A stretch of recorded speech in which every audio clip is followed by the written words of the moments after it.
Hello students, today we'll see the next topic in the chapter diamorphine and heroin.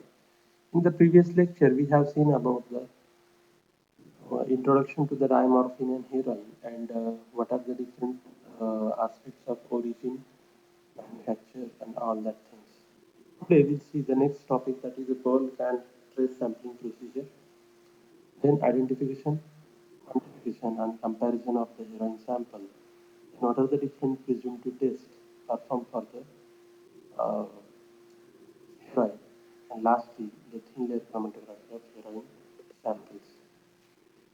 So start with the bulk and trace sampling procedures. So with the heroin samples, there are the three problems that needs to be addressed during the sample analysis sampling process. So the issue of whether the material constitutes a bulk sample or a trace sample is relatively easily resolved. So we should know that what is a bulk sample and what is trace sample. So trace sample, whenever the sample is very less, we can call it as a trace sample. Now, it may be considered that if the sample can easily be contaminated, then it is trace sample. Otherwise, it can be treated as a bulk sample. Whenever there is a contamination there, we can call it as it is a trace sample. So it should be, however, be remembered that all possible precautions to minimize the contaminations of any sample should be taken at all times. So the number of items in each group should be determined. So one model proposed by the United Nations Drug and Control Prevention suggests that if the group size is less than 10, then each member of the group should be sampled. If the size is between 10 to 100 packages, then 10 packages from the group should be sampled randomly. And if the size is greater than 100 items, then square root of the number of items should be sampled. Then the items to be identified for the sampling should be randomly chosen, so that is the most important. This can be achieved by assigning each member of each group a number starting from 1 and choosing the items to be sampled by using a random number table or a generator. So there are other models available for determining how many items should be sampled, but discussion of these is outside of the scope of this present text.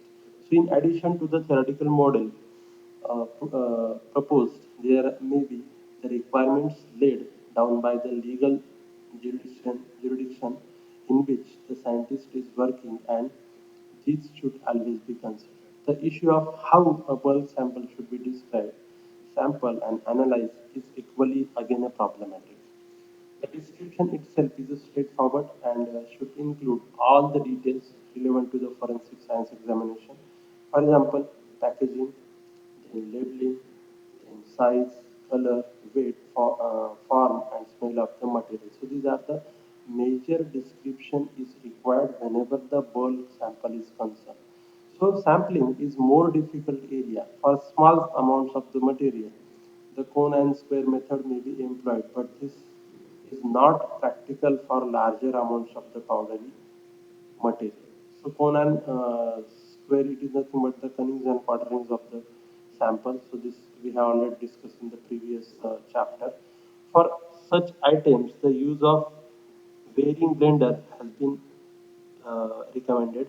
So for very large sample, it has been suggested that taking a core of material is the best way sample for the analysis.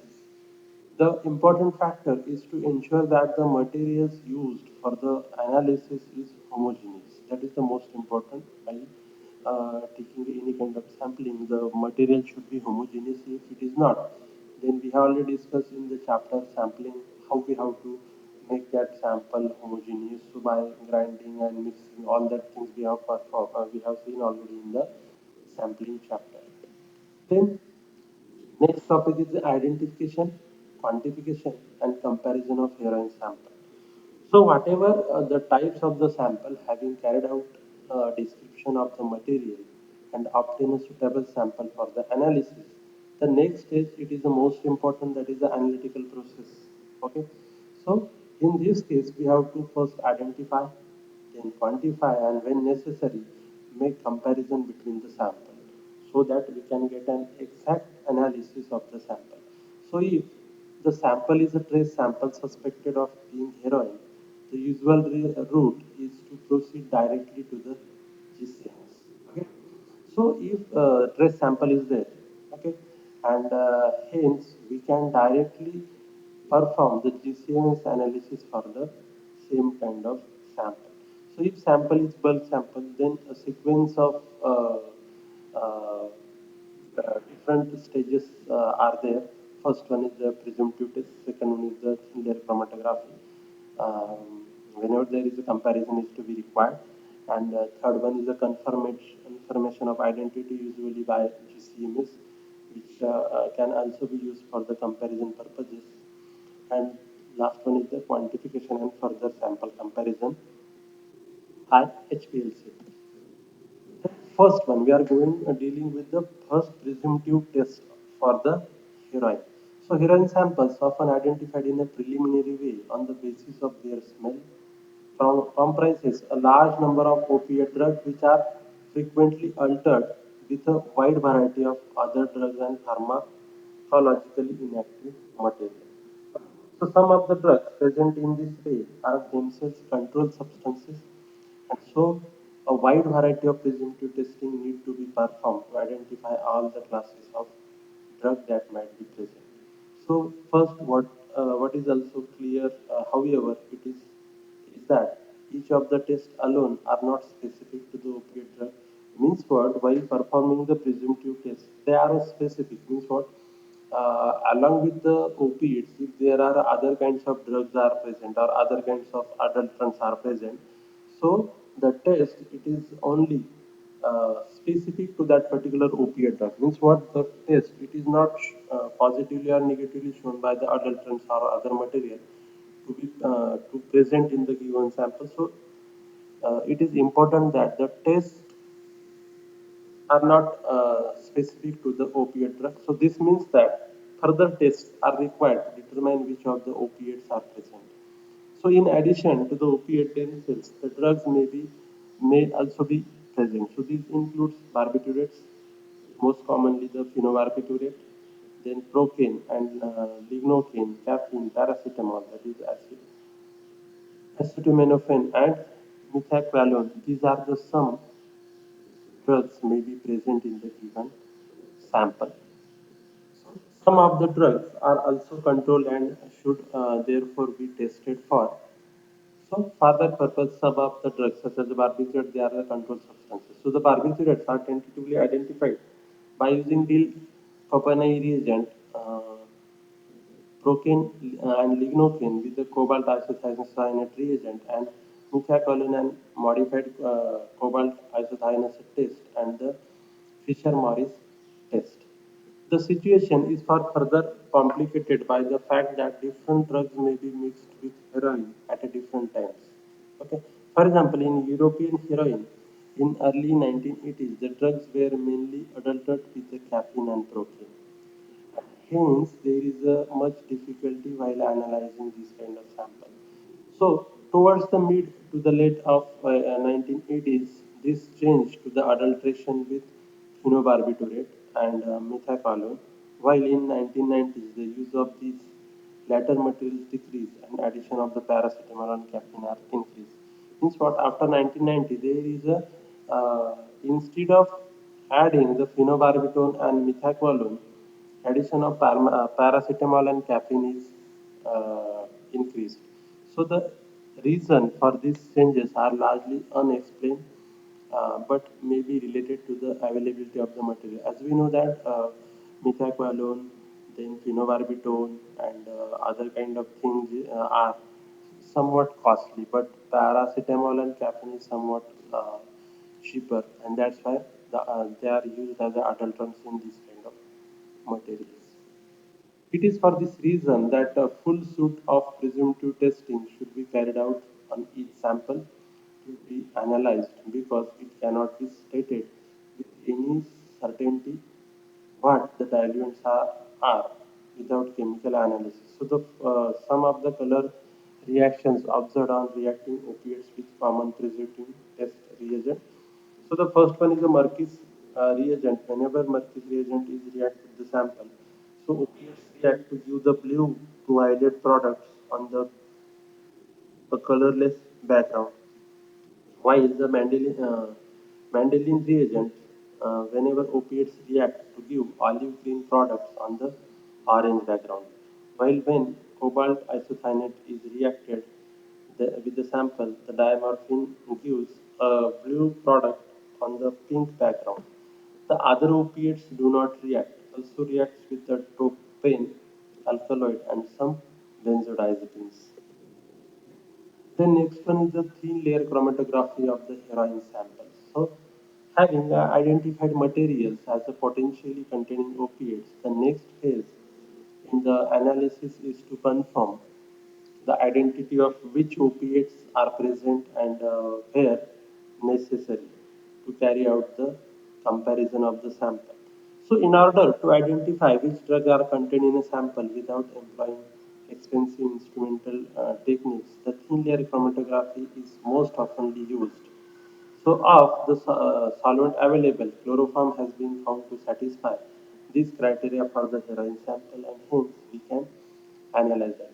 So, the sample should be dissolved at a concentration which is of the same order of magnitude as a standard against which they are to be compared. So, what we have take a standard of that heroin sample, and we have take a sample of sample, and with respect to standard, we have to take the same quantity of the solvent for the dissolution. TLC of heroin samples is most frequently carried out on silica gel between 5 and 10 microgram of each component drug should be applied to the plate. So the actual concentration of the solution prepared from the street drug sample will depend upon the drug concentration in the material. But typically, 10 microliter amounts of the solution prepared at 1 to 10 mg per ml will allow visualization of the majority of compounds found in the typical heroin sample. The solution should be applied in as small a spot as possible, and positive controls, that is opiate dissolved in the chloroform at known concentration, typically 1 mg per ml, and negative controls such as the chloroform itself should be applied to the chromatographic plate. Having applied the mixture to be separated, the plate is placed in a TLC developing tank which has been pre-saturated with solvent and then developed. In order to identify which heroin components are present, it is necessary to use at least two of these solvent systems. Okay? So the standards, that is the positive controls and negative controls, that is the blank, should be analyzed on each chromatographic plate in addition to the sample themselves. So we have to put the positive control, negative control, and the sample with the TLC at the same time. So the white light, then short wavelength ultraviolet light, that is the 254 nanometer.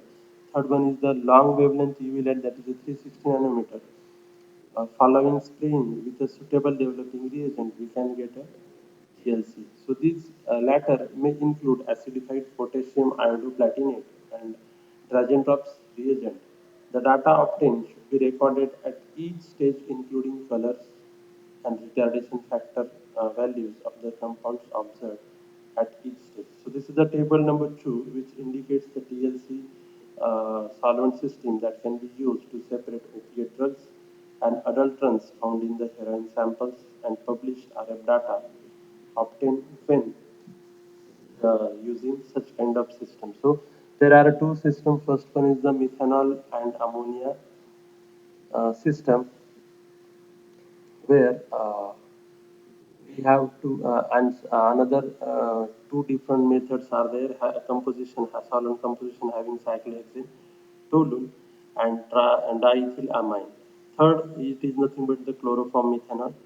In the methanol and ammonia, all the components of the heroin and adulterants, they are identified, having respective RF values, retardation factor. For the dimorphin, it is 0.47. For 6-oxy monoacetyl morphine, it is a 0.46. For morphine, it is 0.37. For codeine, it is a 0.33. For adulterants, methaqualone is having the retardation factor RF value 0.74, caffeine having 0.63, ibuprofen having 0.69 and lignocaine having 0.55.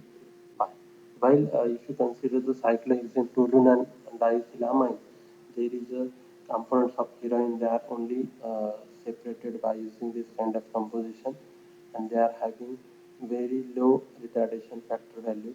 While in the chlorpheniramine, there is a only components of the heroin they are to be analyzed, while others adulterants they are not separated by using this kind of solvent system.